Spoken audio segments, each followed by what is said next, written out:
Congress party के जब भी किसी पदाधिकारी से आप बात करो तो सवाल यही आ जाता है आरएसएस आरएसएस आरएसएस।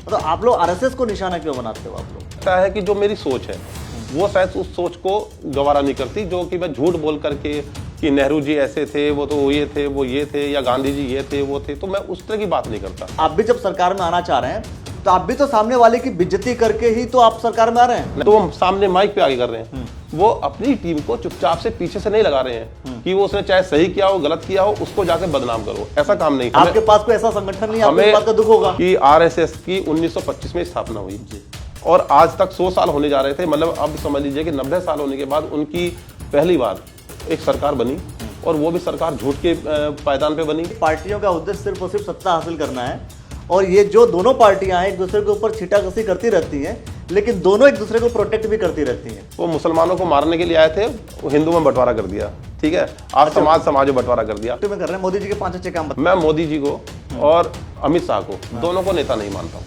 इसके अलावा पार्टी में नेता हैं, गडकरी जी हैं, राजनाथ सिंह हैं। उत्तराखंड सरकार और उत्तराखंड की कांग्रेस पार्टी उत्तराखंड में किन मुद्दों पर चुनाव लड़ेगी? भारत में जितनी भी पार्टियां हैं उन सभी पार्टियों का उद्देश्य क्या है? अब आप कहेंगे कि ये उद्देश्य आप हमसे पूछ रहे हैं, तो जाहिर सी बात है आपसे ही पूछूंगा मैं, क्योंकि आप हर एक पार्टी को कहीं ना कहीं लाइक और डिसलाइक करते रहते हैं। लाइक डिसलाइक करने के पीछे कुछ ना कुछ कारण होता है, लेकिन पार्टियों का उद्देश्य क्या होता है? अगर पार्टियों का उद्देश्य सेवा करना होता तो पार्टी बदलते नहीं। और अगर आप देखेंगे कि पार्टियों में भी अलग अलग विंग्स होते हैं। अनुसूचित मोर्चा अलग, ओबीसी मोर्चा अलग, महिला मोर्चा अलग, मतलब किसी भी तरीके से अलग अलग मोर्चा बना लो और अलग अलग जो पूरा एक सेगमेंट्स है उसको आप अपनी तरफ अट्रैक्ट करो ताकि आपको वोट मिल सके।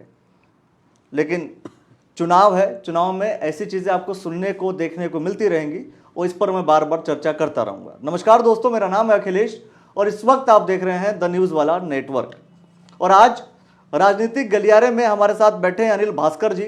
आपका बहुत बहुत स्वागत करता हूं मैं। धन्यवाद। आप हरिद्वार विधानसभा की मैं बात कर रहा हूं, यहां से आप कांग्रेस पार्टी के दावेदार हैं जी। पहली चीज तो ये जानना चाहूंगा कि कांग्रेस पार्टी के दावेदार क्यों हैं आप, किसी और पार्टी के क्यों नहीं? क्योंकि पॉलिटिशियंस का तो काम है अलग अलग पार्टी को ज्वाइन करना और अलग अलग पार्टी किसी भी पार्टी से दावेदारी कर देना। नहीं, ये बात गलत है कि पॉलिटिशियन का काम होता है पार्टी ज्वाइन करते रहना। नहीं, ये गलत बात कैसे? बिल्कुल सही बात है। मैं आपके हरक सिंह रावत कांग्रेस छोड़ करके बीजेपी में आते हैं, बीजेपी छोड़ करके कांग्रेस में जाने वाले होते हैं, फिर वो माफी मांग लेते हैं और ऐसे बहुत सारे लोग हैं। बात को पूरा सुनेंगे तो शायद मेरे ख्याल से सहमत होंगे। बिल्कुल। तो मैं 89 से कांग्रेस ज्वाइन किया था जब मैं फर्स्ट ईयर में था जी, 11वीं क्लास में। और मैंने तब सेवा दल के द्वारा मैंने कांग्रेस में एंट्री की, फिर युवा कांग्रेस में गया, युवा कांग्रेस से फिर मुख्य कांग्रेस में आया। तो मैंने कांग्रेस के सभी दलों में लगभग मतलब सभी जो संगठन है अपने उसमें काम किया है और आज प्रदेश कांग्रेस कमेटी का मेंबर भी हूँ और राष्ट्रीय कमेटी में भी हूँ। तो मैं समझता हूँ मेरा तो अब अंदर खून में जो है कांग्रेस आ गई है, तो मैं किसी और पार्टी से फिलहाल सोच नहीं सकता। नहीं, ये तो और ये दूसरी बात मैं जो कहना चाहता हूँ वो ये है कि एक वर्क कल्चर भी होता है। तो वर्क कल्चर जो कांग्रेस के अंदर है वो मुझे लगता है बहुत स्मूथ है और बहुत सिस्टमेटिक है। तो जो काम करने की लिबर्टी और काम करने का तरीका और एक सिस्टम जो बना हुआ है उसमें हमें लगता है कि हम ठीक है, कितने ही बदनाम हो लेकिन हम फिर भी ज्यादा अच्छे हैं। अच्छा, बदनाम है ये मानते हैं आप? किया ये बदनाम है आप ये मानते हैं? नहीं, हम अच्छे हैं। मैंने ये भी साथ में ये भी कहा है कि हम कितने ही बदनाम है, मतलब आरएसएस बीजेपी कितना ही बदनाम करे लेकिन उनसे बहुत ज्यादा बेटर है, बहुत अच्छे हैं। अच्छा चलिए, ये आपने कहा कि एक जब किसी पार्टी में रहते हैं तो इस सिस्टम को हम समझना शुरू कर चुके हैं, दूसरे सिस्टम को हम अपना नहीं पाते। तो इसमें दो सवाल आएंगे। फिलहाल मैं एक पहला सवाल करता हूं आपसे कि ऐसा भी तो होता है कि हम दूसरे सिस्टम को जब हम जानते नहीं तो पहला ही सिस्टम हमें अच्छा लगने लगता है, ऐसा भी होता है।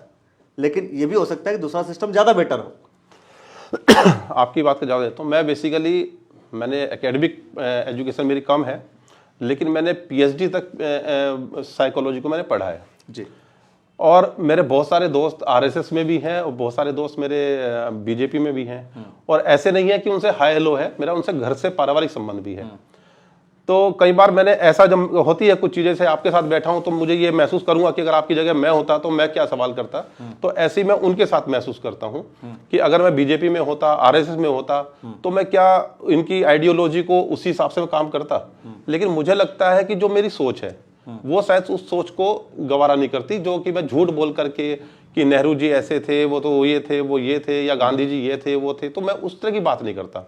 हो सकता, और ऐसा नहीं है कि ऐसा सिर्फ मैं हूं, मुझे ऐसे भी और लोग मिले हैं जिन्होंने आरएसएस में काम किया और आज वो कांग्रेस में हैं, और उनको समझ में आता है कि हम कांग्रेस में रहे और उसमें आरएसएस में रहे, और जब उनको उस आइडियोलॉजी से को समझ में नहीं आई, उनको लगा कि यहाँ पे तो गलत समझाया जा रहा है कुछ चीजों को, और वो बड़ी अच्छाई के साथ समझाया जा रहा है, तो वो उन्होंने उसको अलग। अच्छा, आप लोग को सबसे अधिक तनाव, जो मैं कांग्रेस पार्टी की बात कर रहा हूँ, कांग्रेस पार्टी के जब भी किसी पदाधिकारी से आप बात करो तो सवाल यही आ जाता है आरएसएस आरएसएस आरएसएस। मतलब आप लोग आरएसएस को निशाना क्यों बनाते हो? आप लोग, आपके पास अभी दूसरी चीज और भी है कि हमेशा सिर्फ और सिर्फ भाई आरएसएस की बात करेंगे और आप अपनी वो चीजें नहीं बताएंगे आपकी जो आप कर रहे हैं। कुछ ना कुछ कमियां होंगी तभी तो, जैसे हम क्या कर रहे हैं, आखिर जो भी चीजें हैं सरकार, मान लीजिए कि जनता है, जनता अगर आपको नकार रही है, कुछ तो कारण होगा, उसको आप एक्सेप्ट नहीं करते। आप जब जनता आपको नकारती है तो आप कहते हैं कि ईवीएम घोटाला हो रहा है। जब जनता आपको एक्सेप्ट कर लेती है जहां पर, वहां पे आप कहते हैं बहुत अच्छा, यहाँ पर अच्छा मैंडेट मिला है। तो ये सब भी तो आपकी गलतियां हैं या वो गलतियां नहीं आपकी? मैं आपकी बात का जवाब देता हूँ।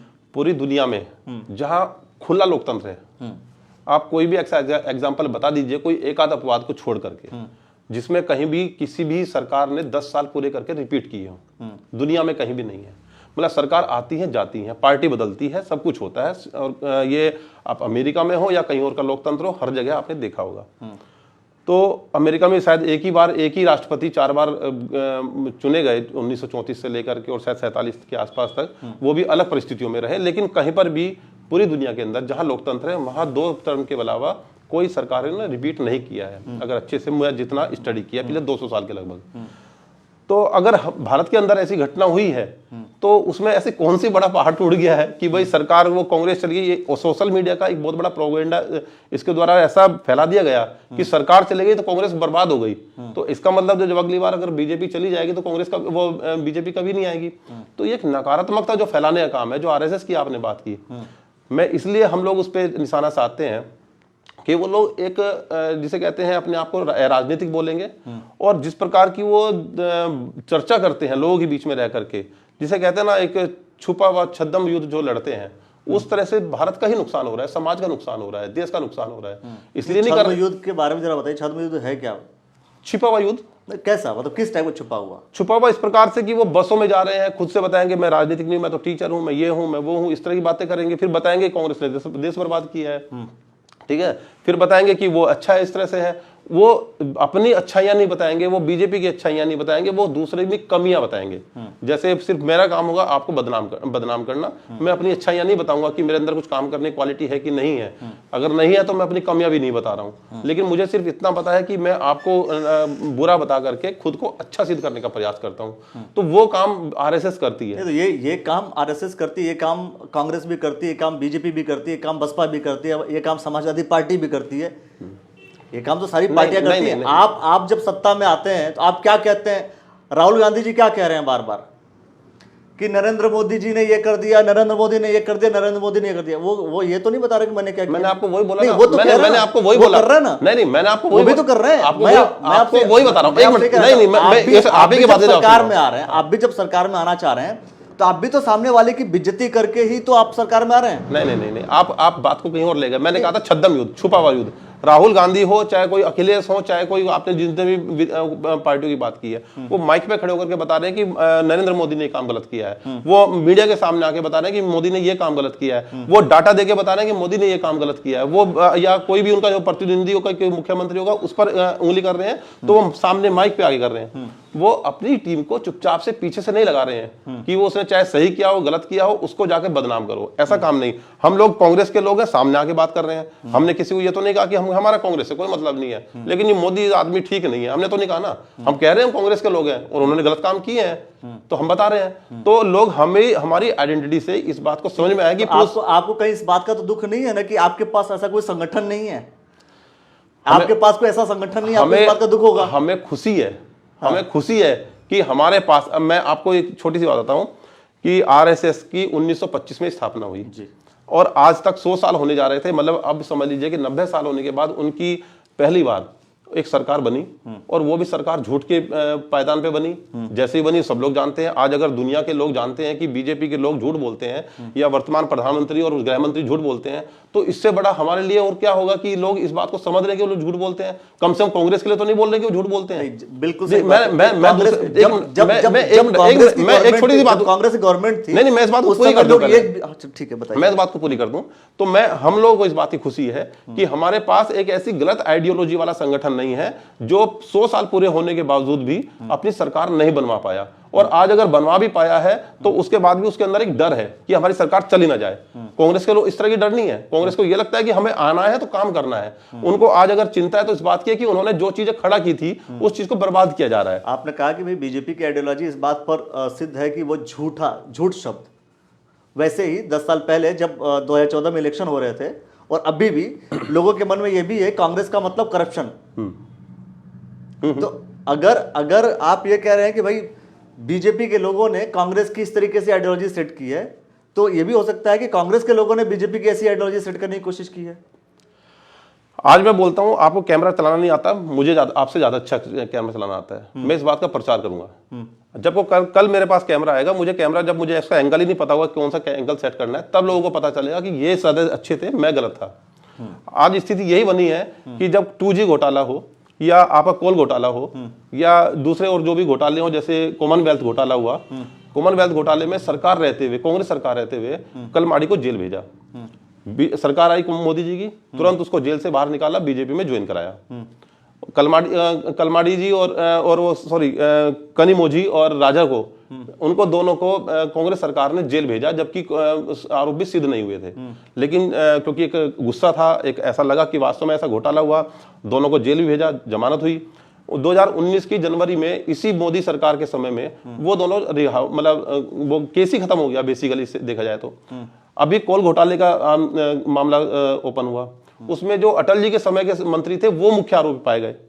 तो आप ये समझ लीजिए अब जनता समझ रही है और सब चीजें साफ आ रही है। हम तो कह रहे हैं, मैं आपसे ये कहना चाह रहा हूं कि कुल मिलाकर के जो मैंने शुरुआत में मैंने ये बात कही थी कि पार्टियों का उद्देश्य सिर्फ और सिर्फ सत्ता हासिल करना है, और ये जो दोनों पार्टियां हैं एक दूसरे के ऊपर छींटाकशी करती रहती हैं, लेकिन दोनों एक दूसरे को प्रोटेक्ट भी करती रहती हैं, नहीं प्रोटेक्ट भी करती रहती हैं। जब एक तरफ मोदी जी ये कहते हैं कि अच्छा ये भ्रष्टाचारी है, इनको हम ऐसा ऐसा करेंगे, जब उनकी सरकार आती है तो कुछ नहीं होता। उत्तराखंड की चलो मैं बात करता हूं, उत्तराखंड में भी यही होता है। उत्तराखंड में एक बार बीजेपी वाले का आरोप लगाते हैं कांग्रेस के ऊपर, फिर कांग्रेस वाले आरोप लगाते हैं बीजेपी के ऊपर, सरकार दोनों की बनती है, और दोनों की सरकार बनने के बाद भ्रष्टाचार का कोई भी आरोप ही नहीं मिलता है। मतलब साफ है कि आप सभी संगठनों का, जो पार्टियां हैं खासतौर पर, पार्टियों का उद्देश्य सिर्फ और सिर्फ सत्ता हासिल करना है और मिल बांट करके एक दूसरे को व्यवस्थाएं प्रदान करना है। इस बात को आप एक्सेप्ट करते हैं या इसको नहीं एक्सेप्ट करेंगे? मैं आपकी इस बात का मैं बिल्कुल एक्सेप्ट नहीं करूंगा, बिल्कुल नहीं करेंगे। ऐसा नहीं है। मैं आपकी इस बात का जरूर जवाब दूंगा। जनता एक्सेप्ट करेगी उस चीज को कि जनता को इस बात का पता है। मैं ये तो सवाल जनता से ही पूछ लेता हूं कि अगर कोई दोषी है तो उसको जेल क्यों नहीं भेजा जाता? जब आप भ्रष्टाचार है, सरकार ऐसा बोल करके आते हैं, अभी बीजेपी की सरकार है, बीजेपी की सरकार में बहुत से लोगों ने भ्रष्टाचारी मुख्यमंत्री साबित किया था और भ्रष्टाचार का आरोप खूब लगाया था कांग्रेस के ऊपर, लेकिन कांग्रेस का मुख्यमंत्री जेल नहीं गया। कांग्रेस का कोई व्यक्ति इस तरीके से जेल में जाकर के वो अंदर उसकी स्थिति खराब नहीं हुई आज तक। अभी फिर कांग्रेस सरकार आएगी तो फिर वो बीजेपी की बेइज्जती करेंगे। तो ये स्थितियां चलती रह रही हैं। तो मतलब यही मैं समझाना चाहता हूं कि एक बार बीजेपी में कोई ज्वाइन कर रहा है, कोई कांग्रेस ज्वाइन कर रहा है, ये भी चल रहा है, तो उद्देश्य तो सिर्फ और सिर्फ सत्ता हासिल करके राज करना है, अपनी व्यवस्थाओं को मजबूत बनाना है, ना कि जनता से कोई मतलब है नहीं। मैं आपकी बात का जवाब, दोनों पार्टियों की बात, हाँ मैं आपका जवाब देता हूँ। विनोद दुआ जी आज हमारे बीच में नहीं है जी, पत्रकारिता के बड़े स्तंभ रहे, और आज से लगभग 15 साल पहले मैं उनका एक टीवी पर प्रोग्राम देख रहा था। वो लास्ट में एक छोटी सी ब्रीफिंग करते थे। उन्होंने बताया कि जब देश आजाद हुआ था, हम जिस कंडीशन में थे, जिस स्थिति में थे, और जिस स्थिति में हम लगभग 2005 में थे, अमेरिका को उस स्थिति में आने के लिए 200 साल से ज्यादा, मतलब लगभग 250 साल के आसपास उसको लगे। वो 1967 में उस स्थिति में था जिसमें हम 2005 में आए। और हम लोग ये काम 60-65 साल में कर लिया हमने, जो वो उसने 200 सवा 200 सालों में जाके किया। लेकिन दिक्कत यह है कि उन्होंने लास्ट में फिर एक लाइन भी बोली कि हमने इतना अचीवमेंट किया इन भ्रष्ट नेताओं के सहारे। तो अब ये पैमाना तो जनता को तय करना है कि जो काम वो 250 साल में कर रहा है अमेरिका और हम 65 साल में कर रहे हैं, और वो भी भ्रष्ट नेताओं के सहारे, तो हम कितने भ्रष्ट हुए। अब ये एक अच्छी बात है कि ठीक है, पत्रकारिता को नजर रखनी चाहिए, मैं खुद पत्रकारिता से जुड़ा रहा हूं, लेकिन पत्रकारिता को कुछ चीजों में सकारात्मक नजरिया भी लाना चाहिए अगर किसी ने सही किया है तो। अगर आप आज उत्तराखंड मतलब मैं आपने बोला कुछ सही किया है, आप पत्रकार रहे हैं और कुछ सही किया तो सही नजरिया रखना। मैं आप ही की बात करना चाह रहा हूं। मोदी जी के 5 अच्छे काम बता दीजिए। नहीं, मैं अभी आप मोदी जी पहले मैं उत्तराखंड पे आना चाहता हूं। मैं आऊंगा, अभी हम बात उसी पर्सपेक्टिव में कर रहे हैं। मोदी जी के 5 अच्छे काम बता। नहीं, मैं अटल जी के 5 अच्छे काम गिनवा मोदी जी के 5 अच्छे काम बताइए ना। मैं अटल जी मोदी जी के 5 अच्छे काम बताइए ना। मोदी जी और शाह ने तो कोई काम किया ही नहीं ठीक से, उन्होंने तो सबको बेचने का काम किया। यानी कि आपका बेसिकली वो नेता नहीं है। आपका भी नेगेटिव नजरिया है। मैं नहीं, आपका भी नेगेटिव नजरिया है। मैं राजनाथ सिंह के अच्छे काम बता सकता हूं। आप 2 बता दीजिए। देखिए आप 2 बता दीजिए। चलिए, हाँ, आप 2 अच्छे काम मोदी जी के बता दीजिए। हाँ, मैं बता देता हूं उनके अच्छे काम। वो मुसलमानों को मारने के लिए आए थे, हिंदू में बंटवारा कर दिया। ठीक है, आज समाज में बंटवारा कर दिया। मैं आपको आज ही बताना चाहता हूँ बेसिक। एक मिनट में आपको देखिए, मैं आपको एक मिनट कर रहे हैं साहब, मैं 1 मिनट अच्छे आपको बताना चाहता हूँ। मैं मोदी जी को और अमित शाह को दोनों को नेता नहीं मानता हूँ। इसके अलावा पार्टी में नेता है, गडकरी जी हैं, राजनाथ सिंह हैं, सुषमा जी चली गई हैं। बीजेपी सरकार की 5 अच्छा ये बता दीजिए आप। नहीं, बीजेपी निश्चित रूप से गडकरी जी ने अच्छा काम किया, कुछ अच्छे काम है ना। अब उनके तो सबके हाथ बांध के रखे हुए ना। 5 उनको आपके तो नहीं पता है ना। नहीं, आपके तो नहीं पता, आप तो बोल सकते हैं ना। मैं तो कह रहा हूं आप बीजेपी के 5 अच्छे काम बता दीजिए। नहीं, बीजेपी कैसे मैं तो सरकार की बात करेंगे ना। पॉजिटिव नजरिया की बात करता हूं ना। हम तो ठीक है, हाँ, उसने अच्छा काम किया, लोगों को गुमराह करने का बहुत अच्छे से काम किया। क्या कर सकते हैं? फिर आप कटाक्ष कर रहे हैं। देखिए, आपने सरकार के मैं कह रहा, जब आप कह रहे हैं कि पॉजिटिव नजरिया भी रखना चाहिए, और वही पॉजिटिव नजरिया जब मैं आपसे जानना चाह रहा हूं तो आपके पास कोई भी पॉजिटिव नजरिया नहीं है। नहीं, आप असल में बात को या तो पूरी सुने, और पूरे पूरे सुनने के बाद फिर समझ के आपने बात कही तो मैं आपको वही बात कहना चाह रहा हूं। आपने पूछा पहले सरकार के 5 अच्छे काम बता दीजिए, आपने बताया नहीं। मैं आपको वही बताना चाहता हूं। सरकार में आज बेसिकली जितने भी मंत्री नेता हैं उन बेचारों के हाथ बांधे हुए हैं। सरकार में 2 लोग अच्छा काम नहीं बताया आपने। अरे साहब, जब वो काम ही नहीं कर पा रहे हैं बेचारे। अच्छा काम नहीं बताया, नहीं, काम ही नहीं कर पा रहे ना। मैं बता रहा हूं, अटल सरकार के 5 अच्छे काम बता दूंगा मैं, लेकिन इनके काम नहीं बता पाऊंगा क्योंकि यहाँ पे तो सरकार ही नहीं बची है। मौजूदा सरकार के 5 अच्छे काम, 2 अच्छे काम बता दीजिए। सब नहीं है ना उनके पास। कोई बात नहीं, ऐसे ऐसे आप अलग अलग पर्सपेक्टिव में चीजों को देखते रहेंगे, समझते रहेंगे। मुझे अब ये लास्ट में एक सवाल आपसे, मतलब एक मुख्य बिंदु जो जानना है कि उत्तराखंड सरकार और उत्तराखंड की कांग्रेस पार्टी उत्तराखंड में किन मुद्दों पर चुनाव लड़ेगी? देखिए, कांग्रेस पार्टी में एक सीधी सी बात बताता हूँ। 2002 में जब हम आए थे तो कोई ऐसा उस समय, अगर आपने उस समय का मैनिफेस्टो पढ़ा हो तो उसमें कोई ऐसा दावा नहीं था कि हम बड़े बड़े सिडकुल लगा देंगे या हमने इस तरह का इंफ्रास्ट्रक्चर लगा देंगे जी। लेकिन ये बात बिल्कुल सीधी की बात है, जब हम लोगों की सरकार आती है तो उसमें काम करने का तरीका होता है, सिस्टम बना होता है। चुनाव लड़ेगी सर? जो डेवलपमेंट है और जो सिस्टम है, कॉमन वर्ड है, बीजेपी भी बोलती है सर। नहीं, बीजेपी भी बोलती है। अगला सर, ऐसा बात, आप किन मुद्दों पर चुनाव लड़ेंगे? देखिए, पिछले जो रावत जी ने काम छोड़े थे, कुछ चीजें ऐसे छोड़े थे, जैसे अब उत्तराखंड की बहुत सारी ऐसी चीजें हैं जिनको बाहर ब्रांडिंग की जा सकती है। मैं आपको वही बता रहा हूँ, मुद्दे यही है। मुद्दा कोई एक दो चीजें मुद्दा नहीं होती है। चलिए विषय बता, मैं वही बता रहा हूँ। तो उसमें निश्चित रूप से रावत जी ने एक बहुत अच्छा काम किया था, और उससे ऐसा नहीं कि वो खाली की वो रावत जी ने बोल दिया तो कोई छोटी चीज हो गई, ऐसा नहीं है। उससे अगर मान लिया उत्तराखंड के इंटीरियर के लोगों को बड़ा फायदा हो रहा है, अगर मान लिया वहाँ की फसलों को, वहाँ की चीजों को अगर हम बाहर मार्केटिंग कर पा रहे हैं तो निश्चित रूप से उसमें इंटीरियर का जो किसान है वो भी उसमें लाभान्वित होगा, पलायन भी रुकेगा दूर दूर तक। अगर मान लिया ठीक है, और तो ये सब चीजें उसमें डेवलप होगी। एजुकेशन एक बड़ा मुद्दा है। तो एजुकेशन को जिस तरह, ये भी जब से उत्तराखंड बना तब से शिक्षा की बात हो रही है, पलायन की बात हो रही है। और बताइए आप। नहीं, देखिए, बेसिकली उत्तराखंड का जो बेरोजगारी की बात करेंगे आप? मैं ये भी जब से उत्तराखंड बना तब से चल रहा है सर। और बताइए सर, किसकी बात करेंगे आप? नहीं, रोजगार है ही है, जो यहाँ के जो कम से कम यहाँ की जो चीजें हैं। मैं वही तो कह रहा हूँ सर कि आप ये पार्टियां आई गई लेकिन मुद्दे चेंज नहीं हुए सर। सब नहीं, बीजेपी आई, कांग्रेस आई, लेकिन मुद्दे चेंज नहीं हुए। आप अगर पूरी बात सुनेंगे तो मैं आपको समझा पाऊंगा कि यही मुद्दे क्यों हैं। हाँ, बताइए, है ना। मैं आपको वही बात बताना चाह रहा था। तो 2002 में अगर मान लिया इन सिडको लगाया गया, लेकिन सिडको लगाने के बाद जब 2007 में बीजेपी की सरकार आई तो उन 5 सालों में वसूली की गई है उनसे, मतलब चंदा इकट्ठा किया गया है। मैं ये भी नहीं कहूंगा कि पूरी अवैध वसूली हुई है, लेकिन तरीके से चंदा वसूला हो गया है, और जो पार्टी फंड में गया है चाहे वो व्यक्तिगत गया है। तो उसको नुकसान किया गया। उसके बाद जब सरकार आई कांग्रेस की, आज अगर आप जाएंगे सिडकुल में, आप जाते भी होंगे, मिलते भी होंगे, तो मैं समझता हूं सब लोग इस बात के लिए वो रहते हैं कि जब सरकार आती है कांग्रेस से तो हम लोग स्मूथ रहते हैं। उसका रीजन यही है कि हमारी तरफ से उनके ऊपर बर्डन नहीं होता है कि वसूली कर ली, चंदा ले लिया, हमने ये प्रोग्राम करना है, वो प्रोग्राम करना है, गुरु दक्षिणा में इतना देना है, तो वो चीजें नहीं होती हैं। तो जब ये चीजें नहीं होती हैं तो निश्चित रूप से वो डेवलप करेंगे और रोजगार देंगे। जब वो रोजगार देंगे तो उस पैसा भी यहीं पे खर्च होगा, जब पैसा यहीं खर्च होगा तो आर्थिक व्यवस्था ठीक होगी। मेन चीज आपको 2017 में जो सरकार बनी, मैं आपको वही बताना चाहता हूँ, जब ये सब चीजें होंगी तो चैनल ठीक होगा। वो भी तो इसी मुद्दे पर बनी थी सर। अरे साहब उसने किया तो नहीं वो काम, मैं वही तो कह रहा सब कुछ ठप कर दिया। यानी कि मैं यही तो कह रहा हूँ, जनता, मैं उत्तराखंड के लोगों से यही जानना चाहता हूं कि आखिर जब से उत्तराखंड बना तब से पलायन, बेरोजगारी, है ना, गरीबी और यही सारे, महंगाई, यही सारे मुद्दे, भ्रष्टाचार, यही से कॉमन मुद्दे हैं जिसपे बीजेपी भी शासन करती है और कांग्रेस भी शासन करती है। कोई और मुद्दा नहीं होता। आप ये बताइए सर, महंगाई को कंट्रोल कैसे कर लेंगे आप? नहीं, मैं तो जानना चाहता हूं, नहीं, जो बात की जाती है, मैं सीधा पूछ रहा हूं सर आपसे, महंगाई को कैसे कंट्रोल किया जा सकता है? देखो, महंगाई को राज्य सरकार कंट्रोल बहुत एक लिमिट तक कर सकती है। कैसे? हाँ, लिमिट तक कर सकती है। मैं आपकी बात से सहमत हूं।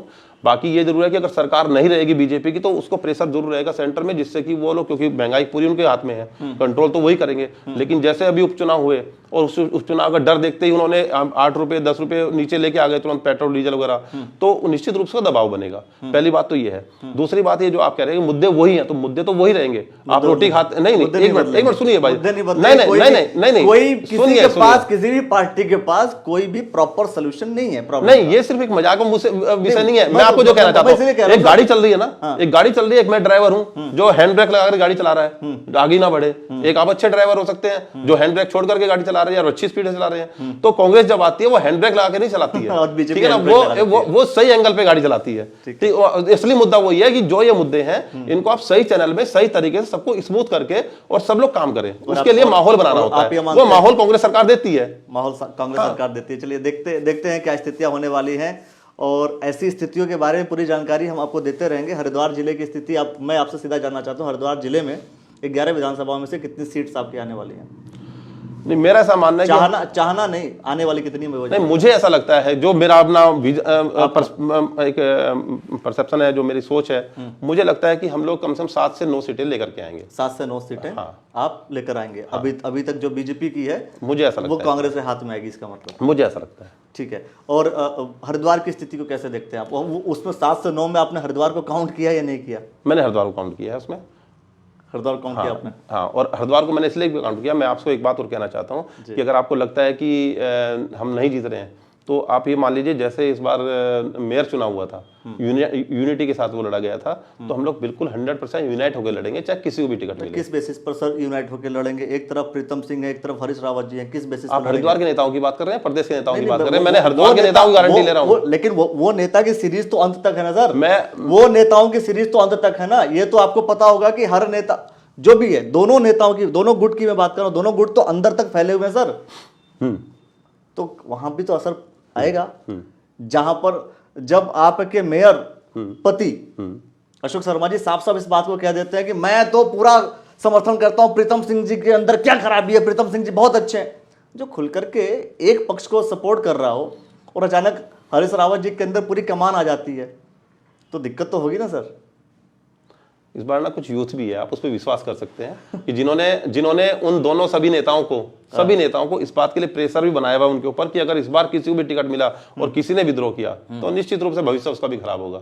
और इस बात के लिए हम लोग तैयार हैं, जिसको भी टिकट मिलेगा, पार्टी जिसको टिकट देगी वो स्थानीय होगा, हम उसका साथ देंगे, ठीक है ना। देखना ये होगा। ये स्टेटमेंट तकरीबन, अगर मैं आप लोग के सामने जब भी आता हूं, किसी भी पॉलिटिशियन से बात करता हूं, तो ये स्टेटमेंट आपको अक्सर सुनने को मिलता होगा कि हमारा जो प्रत्याशी होगा वो पार्टी का जो सिंबल होता है वही हमारा प्रत्याशी होता है, उसके साथ हम लग जाएंगे। या भारतीय जनता पार्टी से बात कीजिए या कांग्रेस पार्टी के नेताओं से बात कीजिए, आपको ये स्टेटमेंट मिलेगा। समाजवादी पार्टी से, आम आदमी पार्टी, किसी भी व्यक्ति से बात कर लीजिए, ये स्टेटमेंट सेम होते हैं। संगठनात्मक तरीके से उनको शायद बताया जाता है, या वो कैसे भी आत्मसात करते होंगे ये मुझे नहीं पता, लेकिन नहीं, उसमें यह भी कहा जाता है कई बार, अगर मान लिया किसी को नहीं करना होता कि हाँ जब टिकट दिया जाएगा तब सोचेंगे कि हमें करना क्या है, ये भी एक होता है। लेकिन हम ऐसा नहीं कर रहे हैं। हमने इस बार माहौल बनाया है और सब लोगों को मानसिक रूप से तैयार किया। इसमें हमारी भी भूमिका अच्छी है, हमारे जो संगी साथी हैं सब लोगों का प्रयास है कि सब लोगों को इस बात के लिए तैयार किया है इस बार मानसिक रूप से कि जिसको भी टिकट मिले। और इसमें हम लोगों ने पूरा रोल निभा रहे हैं और करेंगे कि, और अब मुझे लगता है कि हम लोगों का इतना अधिकार सब दोनों के ऊपर है, सबके ऊपर है कि चाहे उसमें हमें टिकट मिले या उनको मिले, हम उनको प्यार से अब अधिकार के साथ पकड़ के इकट्ठा कर सकते हैं। चलिए दोस्तों, देखना यह होगा कि वास्तव में हरिद्वार जिले की जो 11 विधानसभाएं हैं उनमें से कितनी सीटें कांग्रेस पार्टी के पास जाती हैं, कितनी सीटें बीजेपी के पास जाती हैं, और हरिद्वार विधानसभा में क्या होने वाला है इसको लेकर के आप क्या सोचते हैं, आप अपने कमेंट सेक्शन में अपनी प्रतिक्रिया अवश्य दे दीजिए। अब तक आप हमारे साथ बने रहे इसके लिए आप सभी का बहुत बहुत धन्यवाद दोस्तों, और सर आपने जो समय दिया इसके लिए बहुत बहुत धन्यवाद सर। धन्यवाद। धन्यवाद सर।